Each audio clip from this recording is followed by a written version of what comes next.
This hearing from the Task Force on Declassification of Federal Secrets will come to order. Welcome, everyone. Without objection, the chair may declare a recess at any time.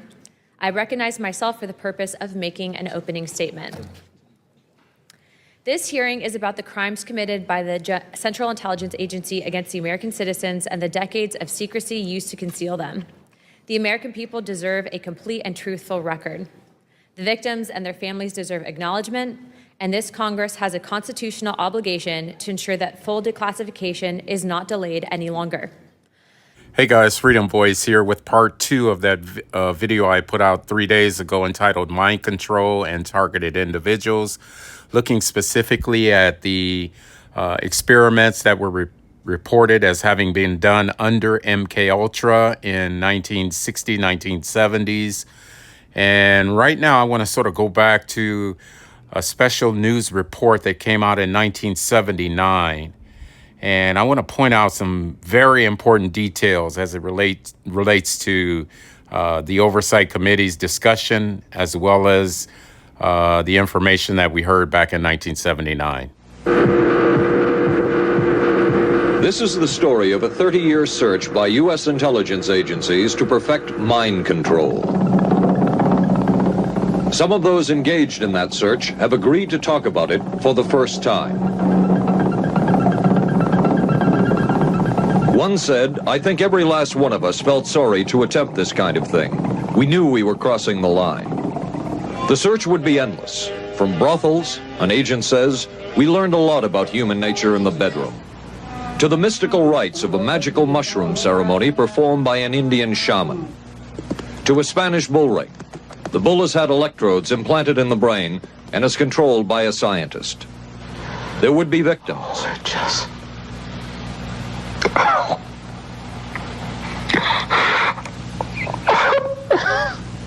One intelligence agency tried to peel this man's mind back to reveal its deepest secrets.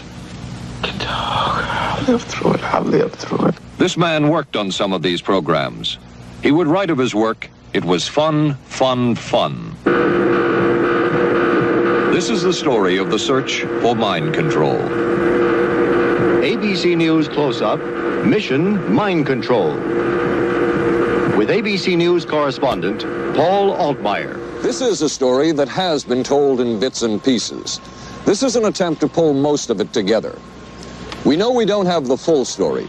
We do, however, have some striking new revelations and insights. The story begins here, just off the nation's front yard, the Mall. The buildings behind me were the headquarters for the World War II Office of Strategic Services. It was here that the first halting steps toward mind control began. The shaper and molder of OSS was General Wild Bill Donovan. He said of his group's work, "We may have made mistakes, but we were not afraid to try things that were never done before." In this anything-goes atmosphere, Donovan appointed this man, Stanley Lovell, a Boston industrialist, to break new ground in many scientific and technical fields. Donovan called Lovell his Dr. Moriarty, after the fiendish professor in Sherlock Holmes. Lovell liked the name and posed for this Saturday Evening Post photo. He later wrote of his OSS job that it was, quote, "to stimulate the PEC's bad boy beneath the surface of every American scientist and to say to him, throw all of your normal law-abiding concepts out of the window. Here's a chance to raise merry hell." It was in this atmosphere that the search for mind control began. This bizarre man would be an active participant in that search over the next 2 decades. His name is George White, an OSS captain who had formerly been with the Bureau of Narcotics. In his diary, seen here publicly for the first time, White left a legacy of the darker side of American intelligence work. He received his early OSS training at the British-run school at Oshawa, Canada, the same school where Ian Fleming, the creator of James Bond, was trained. White referred to the school in his diaries as the Oshawa School of Mayhem and Murder. I think it's very obvious that this guy, George White, who was at the time working for the OSS or the CIA, was a very immoral, very no-nonsense type guy. And obviously, he was in charge of the search for mind control at the time. He was trained at the School of Oshawa in Canada. And obviously that school taught people how to kill and how to torture people. Thank you. And I would love to let you gentlemen just talk some here. But when we're bringing up operations like Naomi and MK Ultra, there's Operation Mockingbird that was going on at the same time as MK Ultra, and it really ties into what Congressman Burchett was talking about with radio waves, where we have these like a Venn diagram of individual people and the military casting a broader net. So you have the radio waves, computer activity, the Operation Mockingbird, the programming that is taking place. So what do you see in relation to what was happening then and what we are seeing now that could be types of the same kind of programs and even using direct energy weapons or the like? Mr. O'Neill, you can begin. I would just like to say one thing. There was an objective outlined in the early proposals for MK Ultra to do experimentation to see whether they could do mass conversion, convert entire populations. I think that had something to do with the France incident that you were talking about earlier. Again, today it's all speculation, but back then, they were trying to use psychological means to see how you could influence people's thoughts.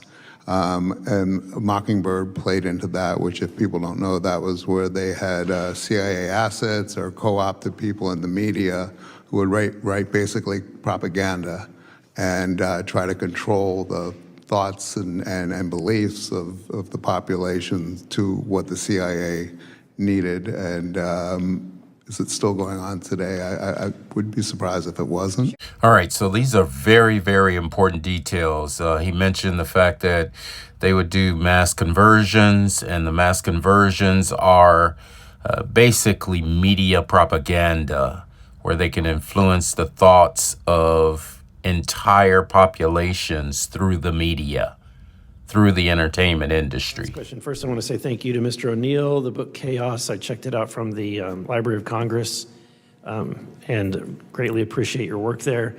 I was intrigued by one of the statements that you made based on your research that the MK Ultra program, they were actually successfully able to replace memories. And because of that, I'm wondering if, and Dr. Kinzer, you can chime in if you have any knowledge of this. Did the program continue, and do you think that the program in some aspect is still continuing today? You're asking if the program continued after 1973 when it was halted, supposedly. I honestly, that's a question I'm asked at almost every appearance I do. Is it happening today? Did it continue? I don't know. I can't imagine that it didn't, though, because the technology that they worked to establish over 20, 25 years and spent more money on than any operation the CIA had ever conducted was successful. I imagine it's being used. I have no evidence of it being used, so it's a complete assumption. All right, I want to kind of recap some of the talking points from this Oversight Committee's report, and just kind of looking at some of the specific details that were talked about from lawmakers versus the experts, Dr. Kinzer, as well as Mr. O'Neill. Number one, they did confirm the fact that radio waves can be used to control people. That was discussed by not only the lawmakers in the House, but it was also discussed by the experts, specifically Dr. Kinzer talked about that. Number two, directed energy was also mentioned.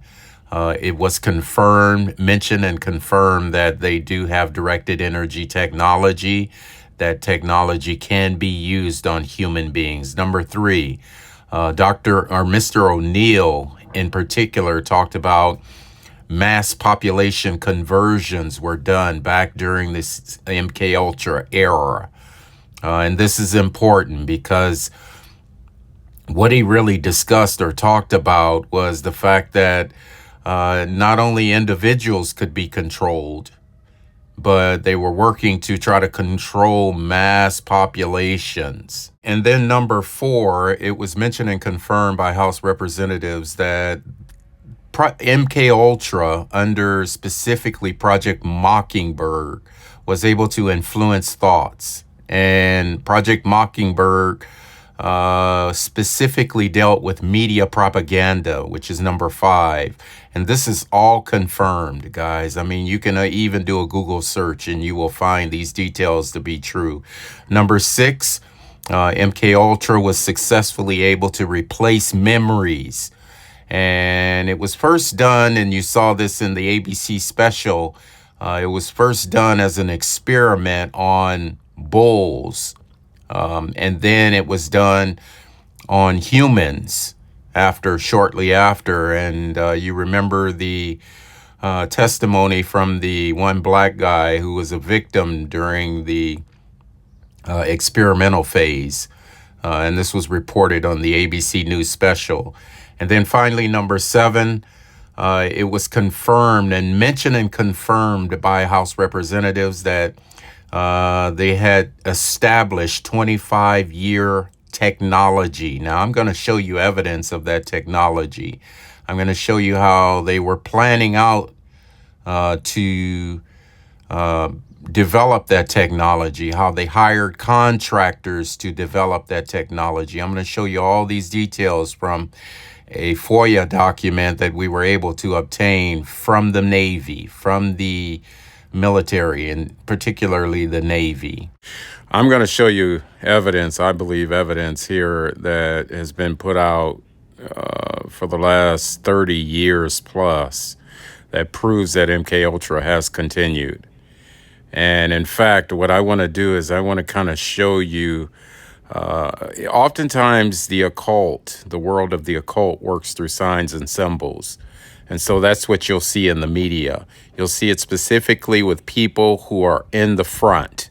When I say in the front, people in politics that are, always heard or who always speak out in front in the media, the same, and as well as in the entertainment industry. And generally, when they speak out, they'll use signs and symbols. For example, here's a movie that was put out not too long ago entitled Broken Glass. Now, when you see these movies that come out, everything is significant, from the title to the imagery to the individuals that play the parts, the roles, the script. And you're going to see that in this particular movie. It's the story of a man by the name of James Glass. And James had sort of an alter ego. In fact, he had sort of a revolving personality. And in fact, it was so bad that it actually caused tremendous trauma to the point where he had to become part of a support group and get help for his traumatic experience. And thus the meaning of the title of the movie, Broken Glass. The broken glass represented his broken mind. You're not crazy. But you're a great dad. You're sick. Oh, God. What did I do? Have you ever killed somebody? Have you ever killed somebody? Have you ever killed somebody? Have you ever killed somebody? All right, so the message behind the movie is simply this. The glass represents James's mind, or more particularly his nervous system. And if you can figure out how to shatter his personality or his mind, you can implant a new personality or new mind. And they do this, as it was sort of demonstrated in the movie, through advanced therapy as well as some technology. They're able to implant a new personality or a new you. And we see this in a lot of movies. In fact, there are movies that are still out today. There's about 4 or 5 that are sort of demonstrating this. And this is basically, I believe, the CIA saying that, they have the technology and the wherewithal to not only shatter the old you, but to implant a new you using advanced technology and therapy. And that's in essence what happened to James. So when Dr. Kinzer started out in his opening statement at the Oversight Committee hearings on MK Ultra, he started out by saying Gottlieb and MK Ultra sort of believed that in order to implant a new mind, you first had to destroy the old mind. And that destroying the old mind is shattering the old mind or the nervous system, and then implanting or rebuilding a new personality. And that is, in essence, the message that the CIA, as well as the FBI, as well as other intelligence agencies are sending in not only the movies, but in reality. They're saying, in essence, we have the wherewithal to rebuild society, to rebuild society as a whole. Gottlieb believed that in order to find a way to implant a new mind into someone's brain, you first had to find a way to destroy the mind that was in there already. To destroy the mind that was in there already. To destroy the mind that was in there already. And then in 2018, another movie came out entitled Glass, and you can see from the picture, it portrays the idea of broken or shattered glass. It was played by James McAvoy, Bruce Willis, Samuel Jackson. The character in the movie is a man who had multiple personalities. In fact, he thought he was a superhero, and a psychiatrist or psychiatric doctor wanted to try to help him through therapy, technology, and various other methods to sort of rebuild, first of all, to shatter his old personality and then rebuild a new normal personality. The new mind or the new personality represents a more controllable mind, a more controllable personality. In essence, what we have is a mind control, or MK Ultra, continuing through a controllable setting like psychiatric doctors, as well as a more controllable environment, maybe a mental rehab center where a person can be sort of broken down and reprogrammed in a controlled setting. That's what these movies are suggesting, and that's MK Ultra in essence. It's amazing to meet you. It is simply extraordinary.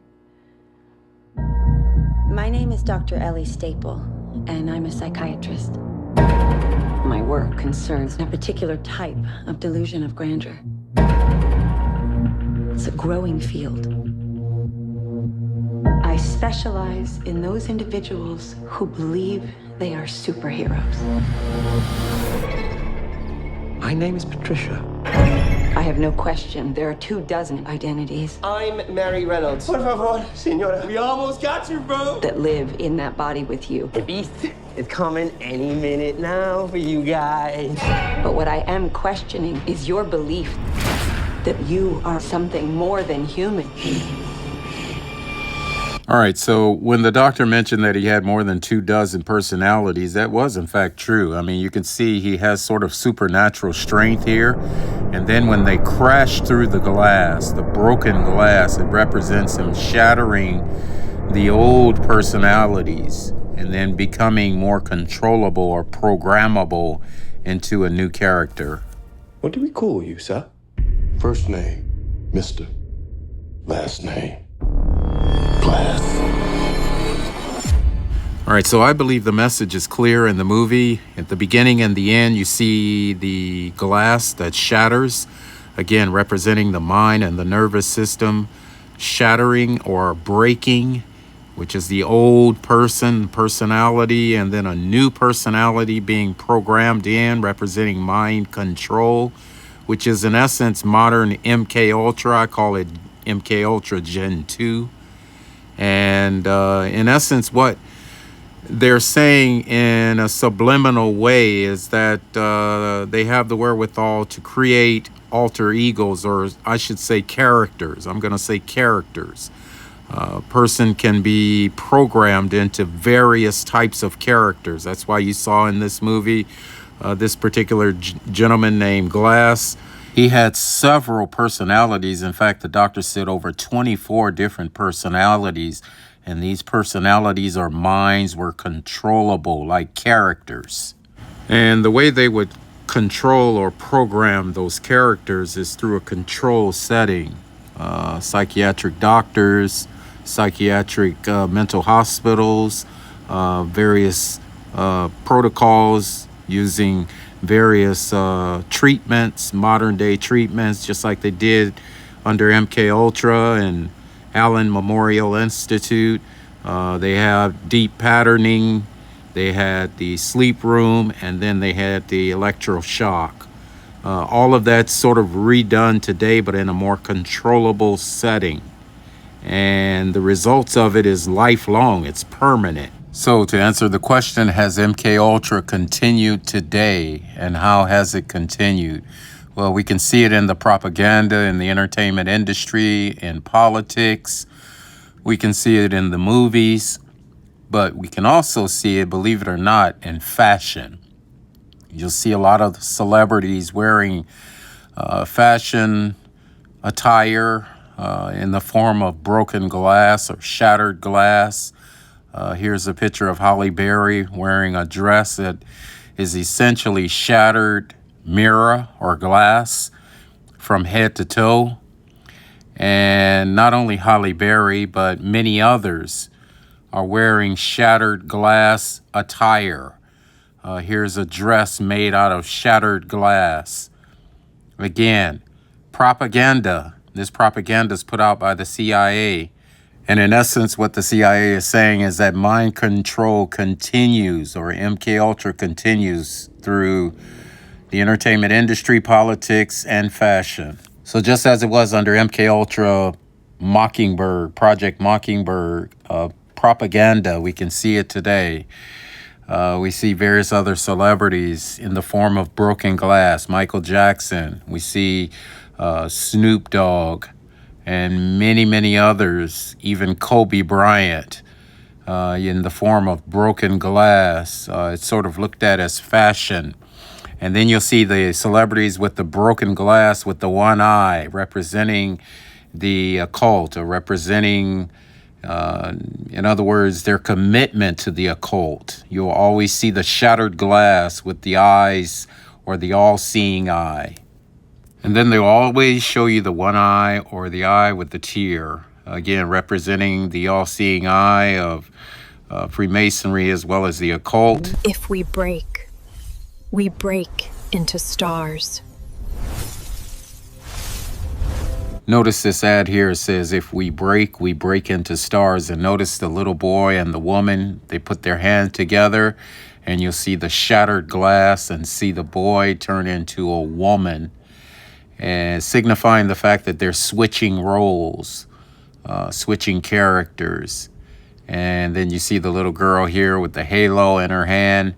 Again, the halo representing the occult and the ability to cast spells, or to pass spells, or to influence the mind through spell work.